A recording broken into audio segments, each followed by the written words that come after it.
You're listening to the Nonprofit State of Minds podcast, an Angel Oak Creative production.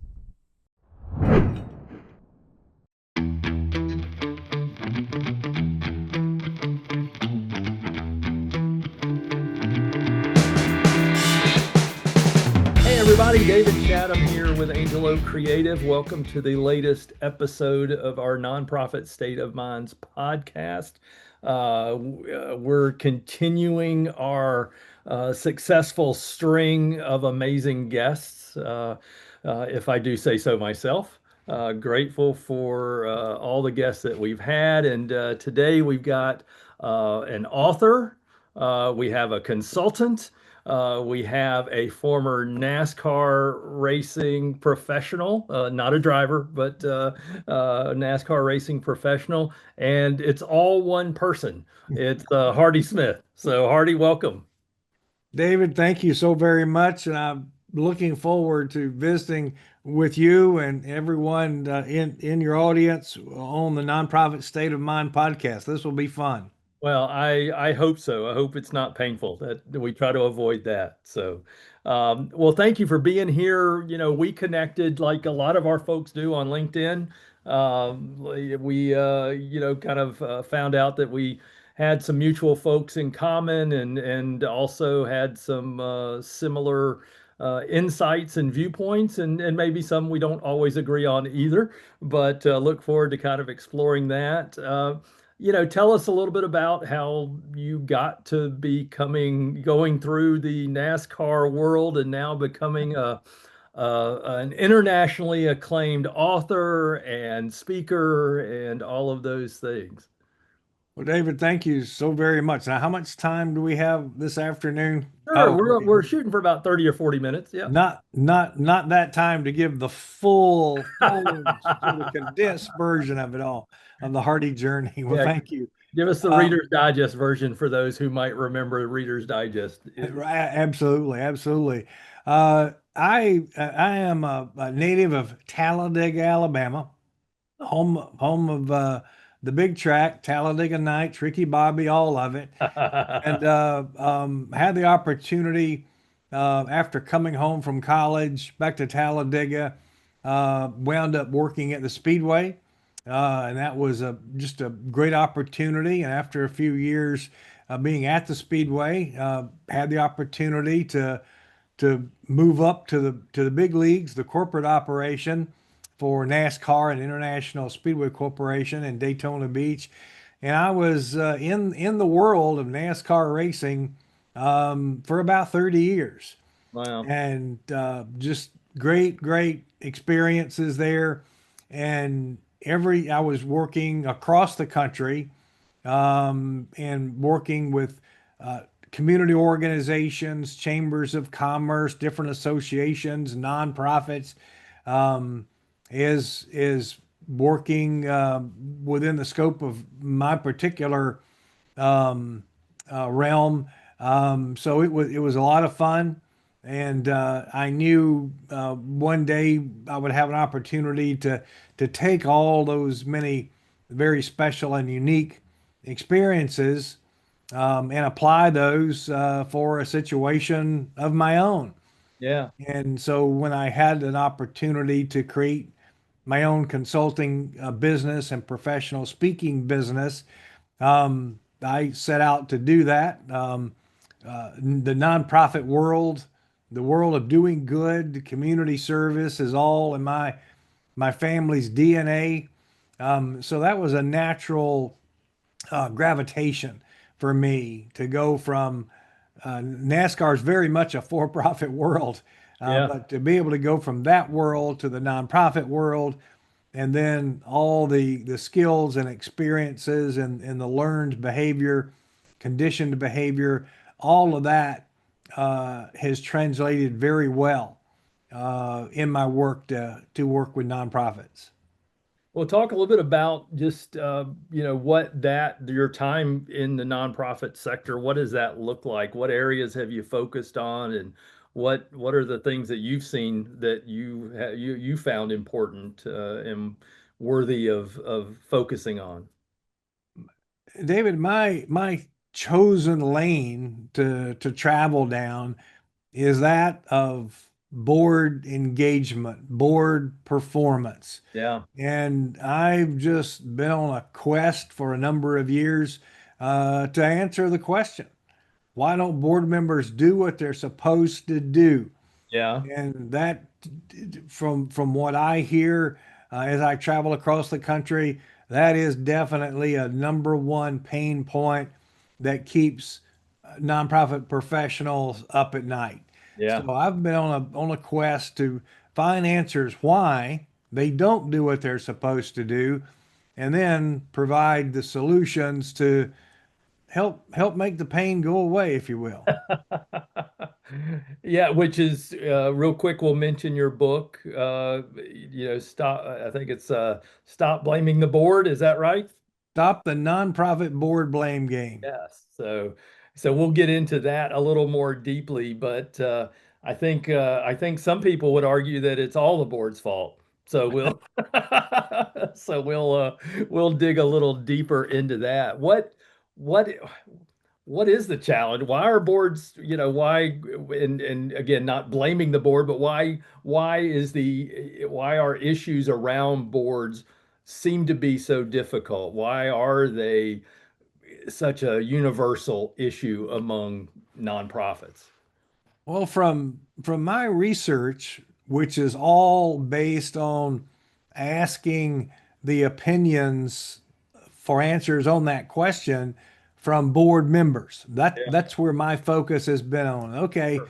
there's plenty of advice that tells our nonprofit leaders what they ought to be doing.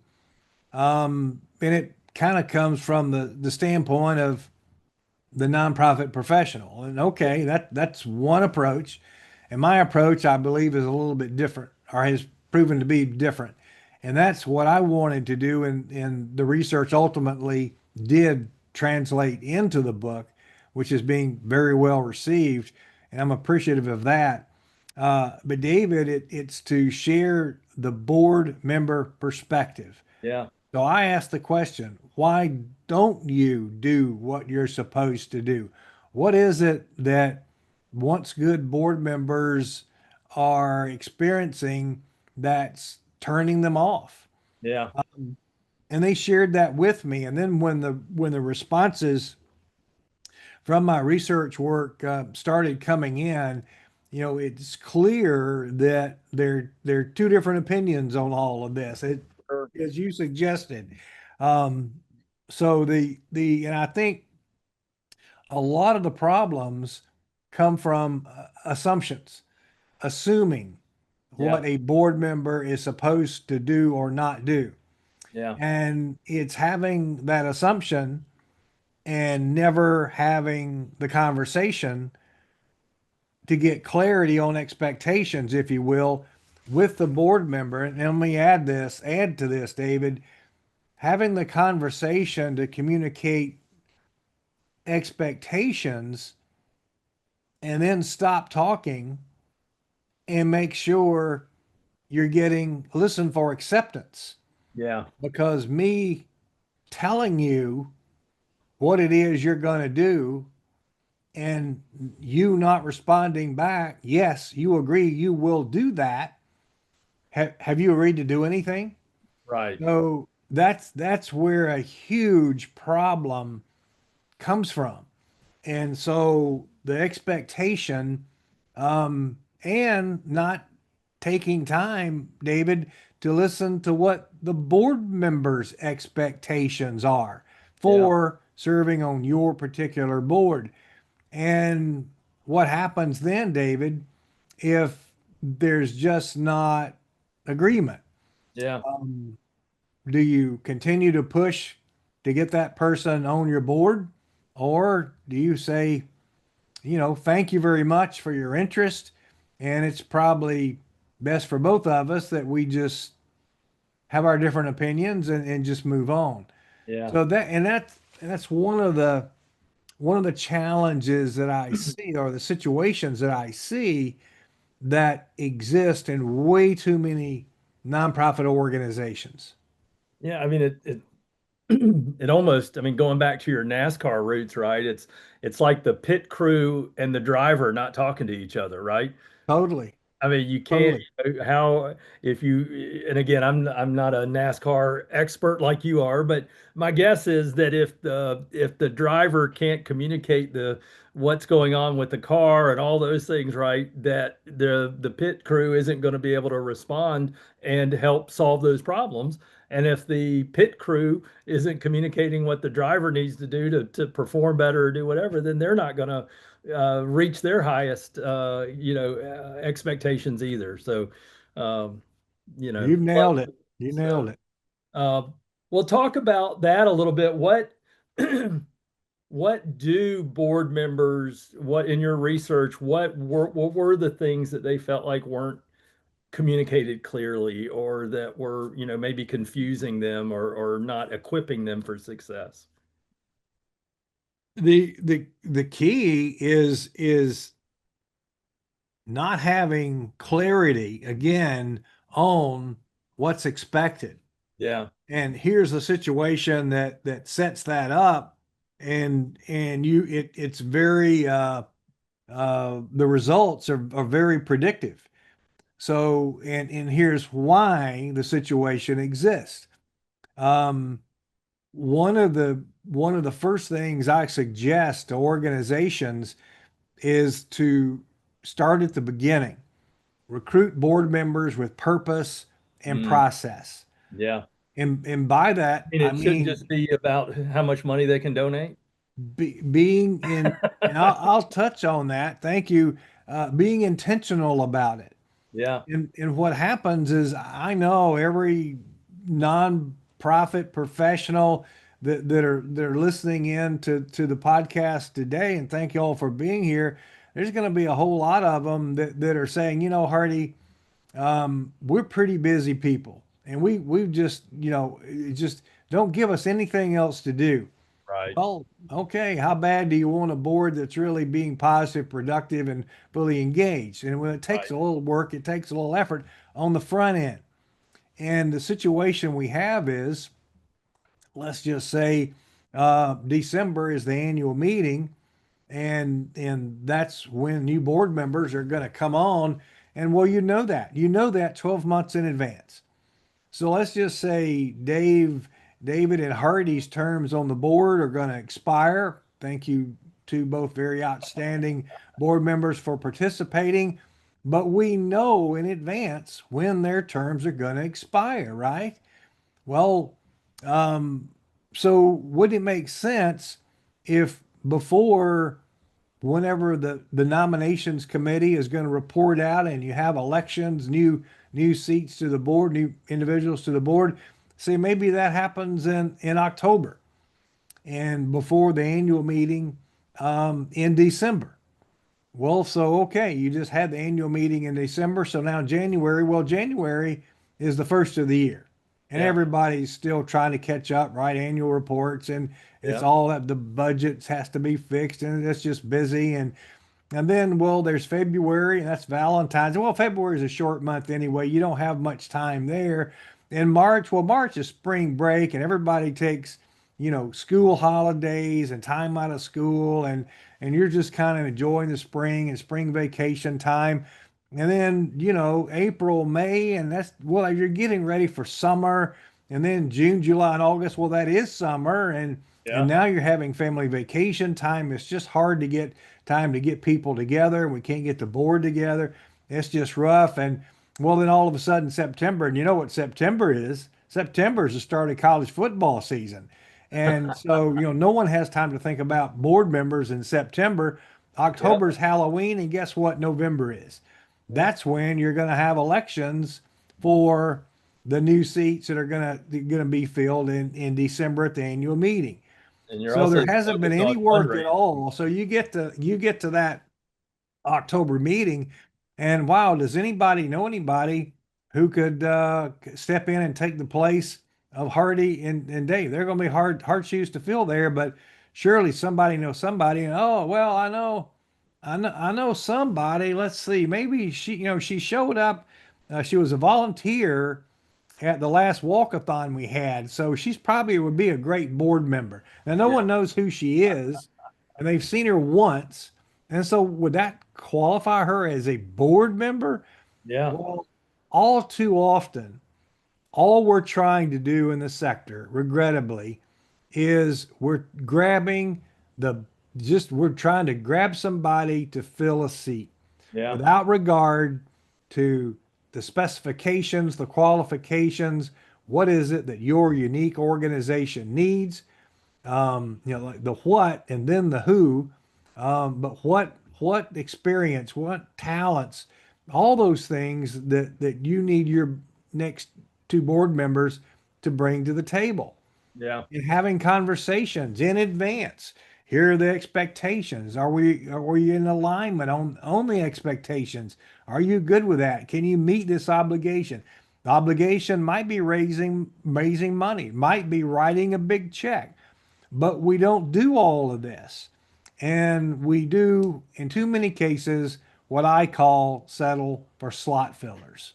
Yeah. And then, Well, let's talk we about going back to the racing analogy. Who's in the driver's seat on that, right? Who should be driving the car when it comes to being purposeful about that next board member seat? Is it the board chair? Is it the executive director? Is it some committee? Who should own that? Because if everybody great, owns it, nobody owns it, right? great question. And I would suggest all of the above. And should be a collaborative effort. The board, the CEO or the executive director probably knows best because think about this. When David and Hardy came onto the board in 2020, um, we were dealing with a pandemic. We're dealing with all kind of challenges. Well, it's okay. So now it's 2025. The year next term will be in 2026. So, but there could be entirely different circumstances, highly likely to Yeah. be different circumstances. So you still need good people, but the talents and skills and expertise, doesn't it make sense? It could be entirely different.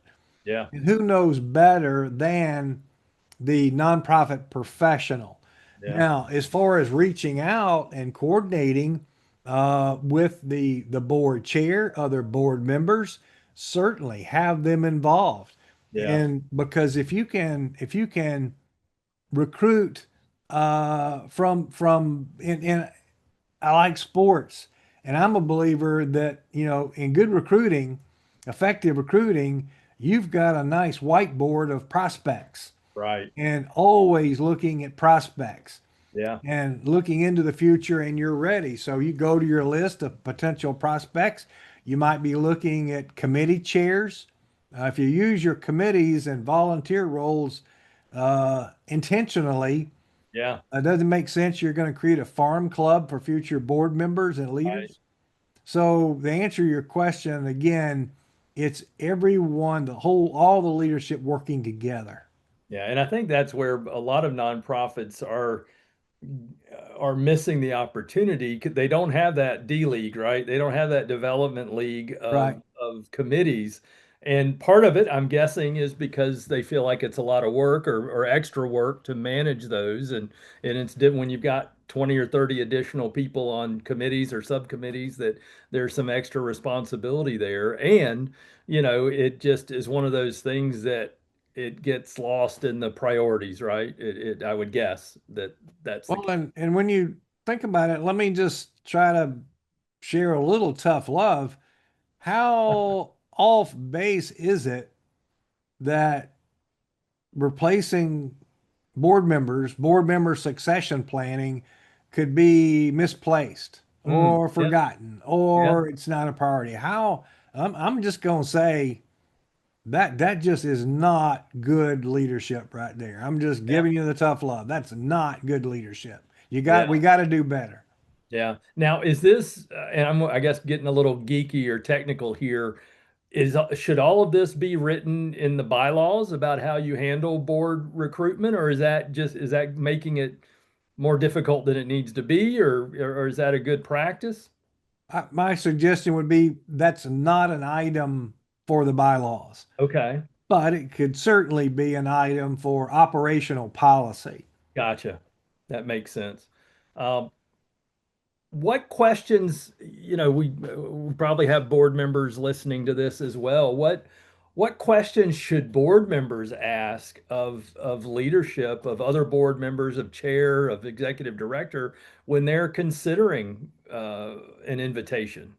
Oh my goodness gracious. I'm going to give you like a virtual high five for that question because, how often you would like, I tend to try to be a positive thinker. I probably tend to be a little utopic, maybe too utopic in my thought process, With but you you, certainly, rainbows and unicorns. That's all yeah, that it, that's right. You certainly want to hope that's happening, but the questions, I've got a feeling that doesn't happen often enough. Well, yeah. my experience is it doesn't happen often enough. So the questions that should be asking, um, how much time does it take? Is there a financial commitment? How many meetings are there? Do I have to serve on a committee? Do I Yeah. have to give any money? Who else is on the board? Or what are the challenges Mm, of the organization that I need to be aware of? Are there any financial issues yeah. I should be aware of? Are there any pending issues that aren't yet public but are likely to be made public Sure. over the course of the next few But weeks or few yeah. months? And all of that is just doing your individual good due diligence homework. And ultimately, I would expect that you would want your chair, your executive director, others to respond to those positively, right? I mean, not to feel threatened by them or to feel Sure. like you're being interrogated, but more so that you actually have a wise prospect here who's asking the right questions, right? Absolutely. And that you hopefully, well, number one, answer truthfully is what Right. you want. But having a board, wouldn't it make sense if a board member is being that interested and willing to do that level of homework, not just say, sure, I'll be on this board and I'll be on this board like I'm on the other five boards I'm already on. Yeah. They're putting some effort into it, right? Yep. And it wouldn't it make sense that that same type effort is going to translate into their service on the board if you both agree. Yeah. Well, I know your book is about stopping the blame game, the board blame game. But I mean, can't we say that that sometimes boards are the problem? I mean, is there some Certainly, truth in certainly, that trope? certainly.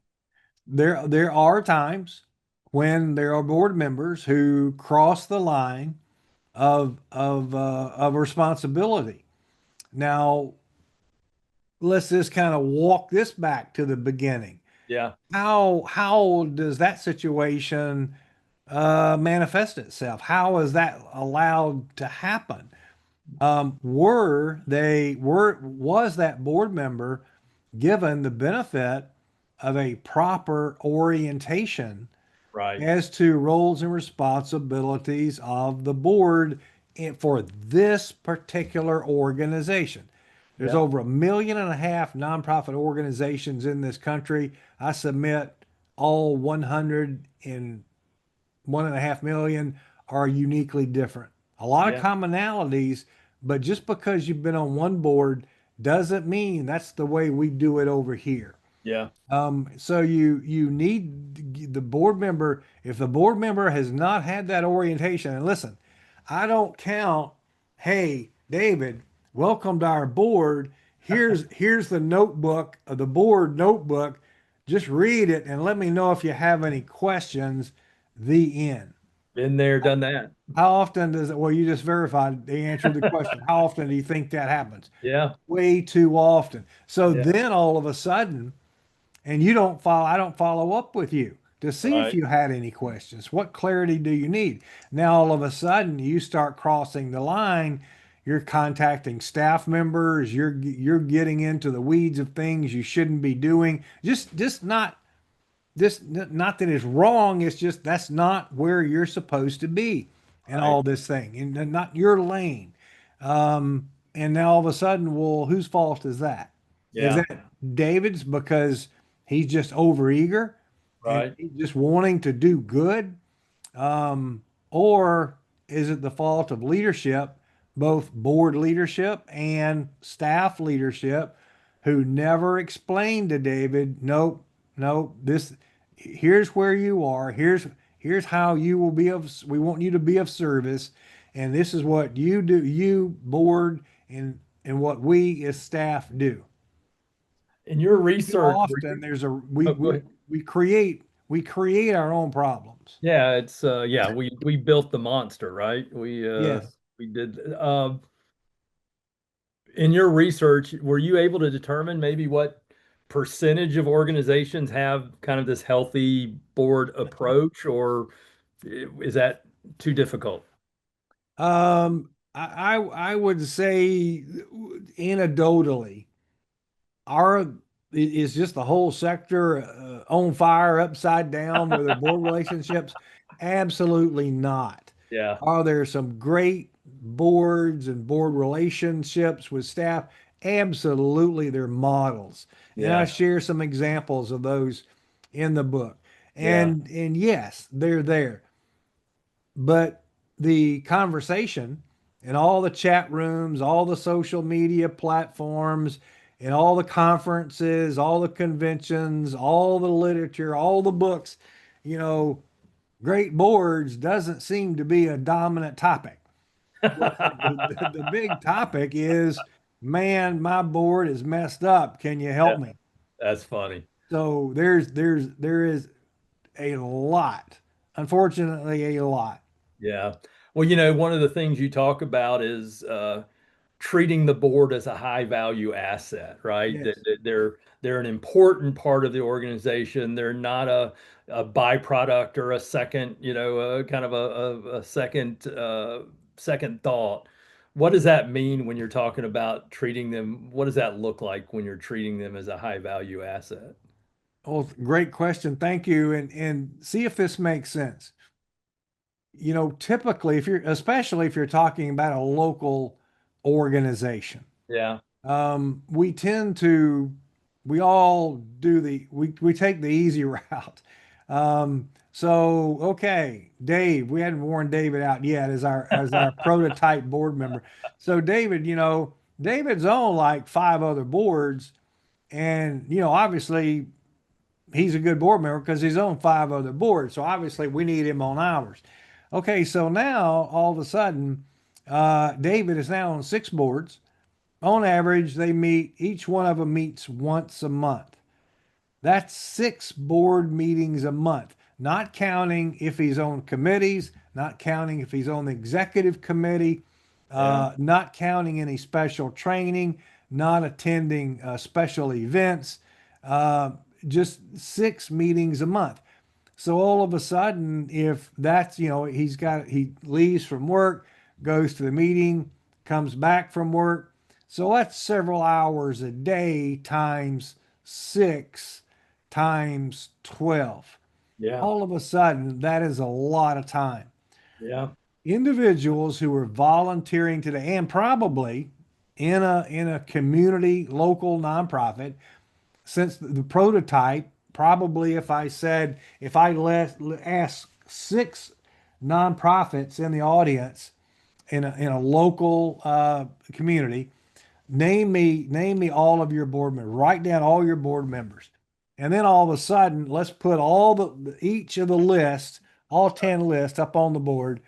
I'll bet we start crossing off a lot of the same names. And Right. there's probably going to be very few names unique across the board, if this is making sense. Yeah. So my point is that David, and somebody's assuming that some of these boards don't meet at exactly the same time in a natural occurring conflict.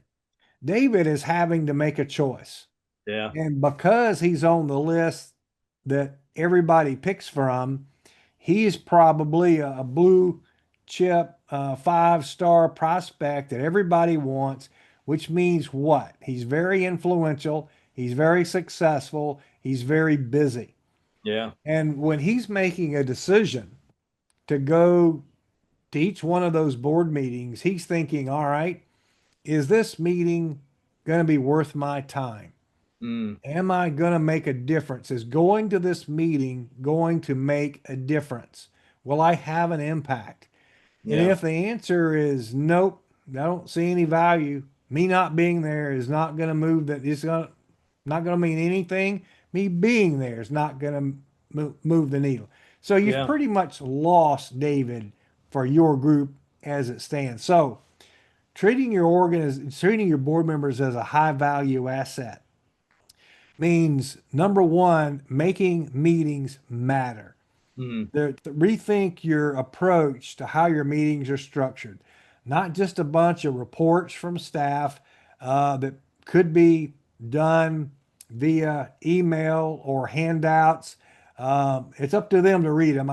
I know what our friends, I see the heads, well, they don't even read them, Marty. I hear what you're saying, but that's on them. That's yeah. on them. That's another topic on how you can deal with that. But if you make the meetings matter, by allowing time, let's just say in your strategic plan, and hope you have one, you have 6 priority goals in your strategic plan.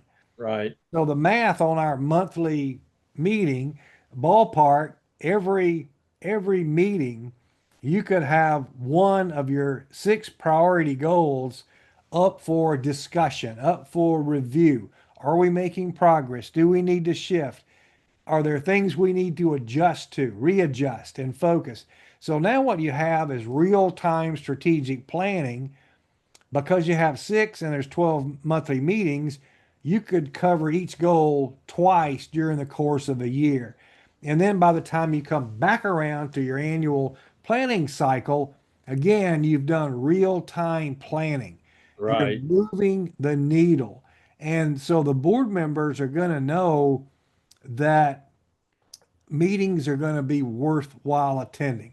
Yeah. Another quick way to use your board members as a high value asset is use them for their strategic visioning ability. Yeah. Give them a problem to solve, not Mm, hypothetical, but a real situation the organization is dealing with or is faced with, and get them involved strategically in helping identify solutions yeah. that, because of their expertise, because of their involvement, because of their network of connections, they probably are going to have thoughts and ideas that the nonprofit staff is just will not have thought of. Yeah. Does this make That's sense? interesting. Usually the biggest problem is how are we going to raise more money, right? So what role does a healthy board play in that side of things? I mean, some people love to get, the wealthy movers and shakers on there because the easy thing is they're going to stroke a check and, pay for a fourth of the budget, right? Or something like that. How do you balance that desire to bring in the money while not making it all about the money? Ooh, okay. Well, now here And this might be the last question we get to. So, we're gonna light the phones up here. Get ready for the fan mail. And let me hopefully do an adequate job of explaining my thoughts on this.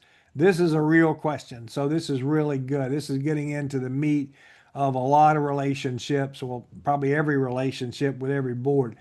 Um, I don't have a philosophical issue with asking board members to either give or get. yeah. I'm okay with that, with this caveat. As long as you've had the money talk, in the book, I talk about having the money talk. Okay. So today, David, I'm sharing have the money talk with your board prospect. Prospect means before they're on the board. Right. That's part of that getting clarity. So if part of getting or giving is what your organization expects its board members to do, you're going down the wrong path if you're assuming I'm going to do it. Right. Um, And so let me explain. If you're asking me in advance, Hardy, we want you to be on this board. We feel you'll be a great board member with all your leadership capabilities. We won't been part of being on our board. We have a fundraising expectation of either giving or getting, and at whatever amount it is. And are you okay with that? Yeah. And then stop talking and let me respond. And if I'm not okay, I might not be able to afford it. Right. I might have another baby on the way. I might be going back to school. I might know that layoffs are coming. I mean, I've just bought a house. I'm paying for college tuitions. Who Yeah. knows? But don't assume. Money is a very Yes. personal subject. Now, if I say, yep, no problem, I'm good, put me down, I'll write you the check right now. Okay, that's okay. If there's any hesitation, don't push me into saying yes if clearly I'm not comfortable with it. Yeah. And just as a reminder, um, this is where the phones and the emails may light up and the text messages. Fundraising, giving or getting, is not the priority responsibility, roles and responsibilities of a nonprofit board member. The Uh-oh. primary responsibility is governance and fiduciary responsibilities. Fiduciary responsibility meaning oversight. Yeah. It doesn't mean raising money. And who says that? Who says that? Is it Hardy because he wrote a book? Nope. It's whatever state you're in. Every one of the states in the United States has rules and regulations about nonprofit boards, Yeah. and every state is different. And those two basic principles are consistent across the country: governance and fiduciary oversight. Wow. Add to that, David, the Internal Revenue Service, say the same thing. It's all in the tax codes. And furthermore, Congress. Congress has passed plenty of laws mandating the behavior of nonprofit boards and board members. So again, if you want to have board members who give and get, just have the money talk first in the I mean, is beginning. one way to address that to have a fundraising committee that is responsible for that, or is that a separate matter? I would say, sure, have a fundraising committee. It's whatever your organization works for your organization. Right. But at least Not maybe that kind of separates, puts a little bit of a sure, separation between church and state, right? I mean, there's sure, sure. maybe there's Every a, organization is different and whatever works for you. yeah, Again, money is a very personal topic. yeah, And I got news for you, folks. Not everyone is willing to ask someone else for money. yeah, yeah. They just that And that I just think, that's just a fact. well, I appreciate that insight of that the primary function of a board is not fundraising. It is governance and fiduciary oversight. So I think that's a good reminder just to keep it that simple and know that there's still an opportunity there, but it Certainly, should not be the certainly, primary function of of a board. Uh, certainly. so as we wrap up here, Hardy, time flies. When we're having fun here. What's one or two things you really want listeners to walk away from this with? What's the one or two things that they can take back to their nonprofit? The number one reason the survey shows, the Hardy survey shows, the number one reason good board members turn off is because of poor communication. Wow. That doesn't mean you're not communicating. It doesn't mean you need to do more communication. It means your communication with board members needs to be effective.